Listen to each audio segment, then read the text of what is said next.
Greetings everyone, Arcimedes here, and welcome back to another brick-filled LEGO video. Today, we're going to be taking a look at yet another very important Technic element, these Axel Connectors. So, let's get started, shall we? In a nutshell, Axel Connectors have one distinct purpose: to connect axles. Actually, they have an incredible amount of uses. There's so many different things you can do with them. So let's take a look at some of these very fascinating members. First, we have the category of basic switches. Now, the smaller element you see here has an axle connector right here and an axle connector here. So thus, if you can take an axle and pop her here and here, making like a T shape. Pretty simple, right? Despite being simple, this particular piece has incredible uses. For example, if you wanted to attach an axle off at a certain angle, you could use these combined with two crossover axle pin beams and attach something to a plate. This is a great tool if you want to do some crossover models with Technic and LEGO pieces combined.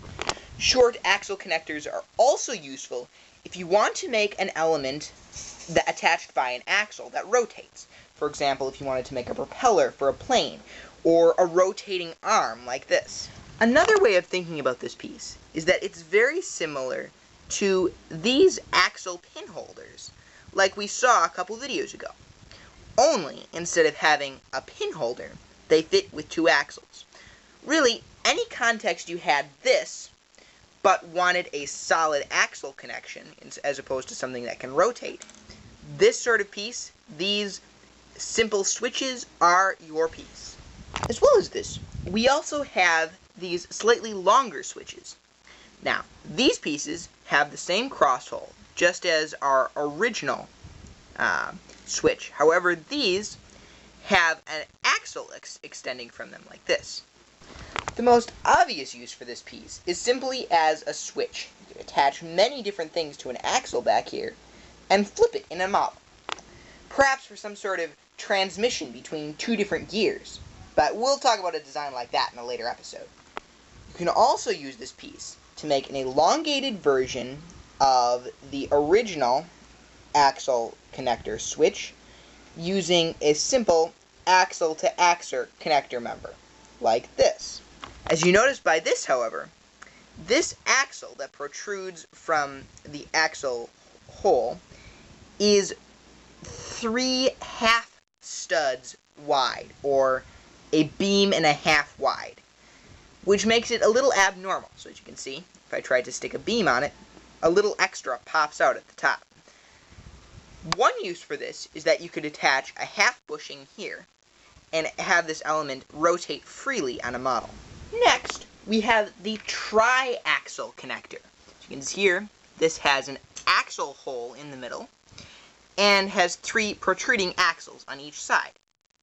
One of LEGO's favorite uses for this piece is to use it to make some sort of helicopter blade, using pieces like this. However, despite this being a very cool piece, which looks really neat, there are a couple other uses for this. In a similar vein to the original axle connector switches, for example, you could use this as a crank to pull up a drawbridge, or you could use this to set off another axle at a particular angle, using axle to axle connector members like this.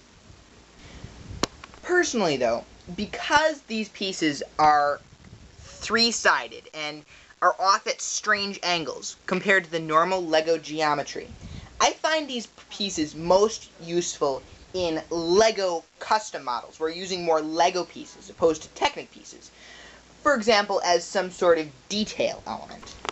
Finally, we have the crank axle connectors. Now, these pieces, at first glance, are pretty simple. After all, they look like a crank. And in some ways, that really is their only use. But let's think a little more about it, and you can see some really cool possibilities for these pieces. These larger pieces here, as you can see, are actually a lift arm.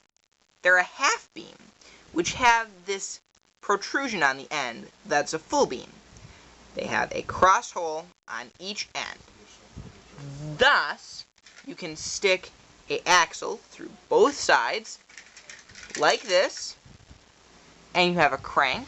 One of my favorite uses for all these crank pieces is to attach an axle or a crossover pin at each axle joint and attach each side to a beam, like this. Now, what's really spectacular about this is if you rotate this axle back here, you can move the beam behind it around. Now, that looked pretty lame because it was flopping around like crazy, but just watch it like this. If you had this fixed in a particular method, you could have a beam that could rotate around in circles like this, or two beams that could rotate around one another like this.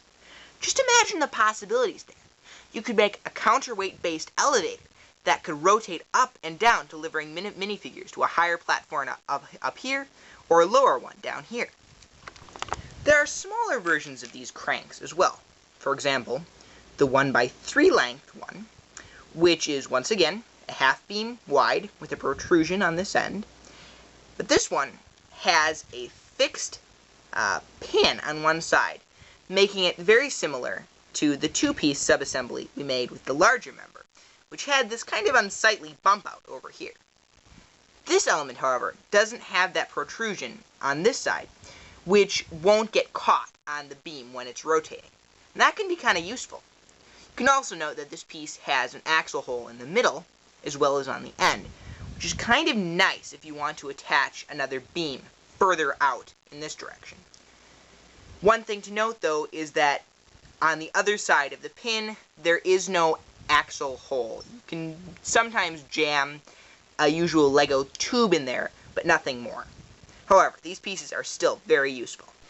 Finally, we have the two-hole length crank, which can be used in very tight spaces. It has an axle hole on each end, as you can see here. However, each axle space is less than a half beam width deep. So you have to be careful with these, as axles attached in them will pop out fairly easily. However, this is still a great piece if you want to make a crank in a small space, or if you want to shift an axle down one half beam space. So if you're building a model with half beams, you can slide an axle down like this. For today, we talked about advanced axle connectors, which are kind of like an advanced sort of lift arm, which enable new kinds of motion to be added, especially using axles. We talked about simple switches and more complicated three-way axle connectors. We also talked about cranks, very simple pieces with so many different uses, all just inspired by your own imagination. As always, though, before we conclude, I'd just like to say a quick word about my ideas. After each piece, I showed some ideas, some concepts for how I would use the pieces that we were talking about. However, the ideas I use aren't necessarily the ideas that might be most stimulating and might work best in your style of building. And that's important. Each of us build in our own way. But I just hope that this was useful for you, that at least introduced you, or reintroduced to you, the pieces in your collection. If you did like this video, please comment, rate, or subscribe. If you didn't like this video, still, please comment and rate. And if you want, still, please subscribe too. Point is, I want to hear what you think. What would make this channel different or better? One last thing. If you live in the United States, July 4th, Independence Day, was just a couple days ago. Although we don't always agree with what our country does, the decisions that our leaders make, we really are blessed to live in such a beautiful and prosperous country. It's great, even though we sometimes don't like it, that we're forced to be educated, to learn stuff, and that we're able to post videos like this on the internet, that we're able to share our ideas, even if our government doesn't like it. Though, why would our government not like Legos? Don't ask me that. Regardless of your political beliefs, I think that we should respect this holiday, and we should truly celebrate our freedom. Okay, I'll stop talking about patriotism. But I do mean what I say. I think we're very blessed to live in the country that we do. Regardless, ladies and gentlemen, I bid you all farewell. My name is Arcimedes36, and I'll see you next Sunday.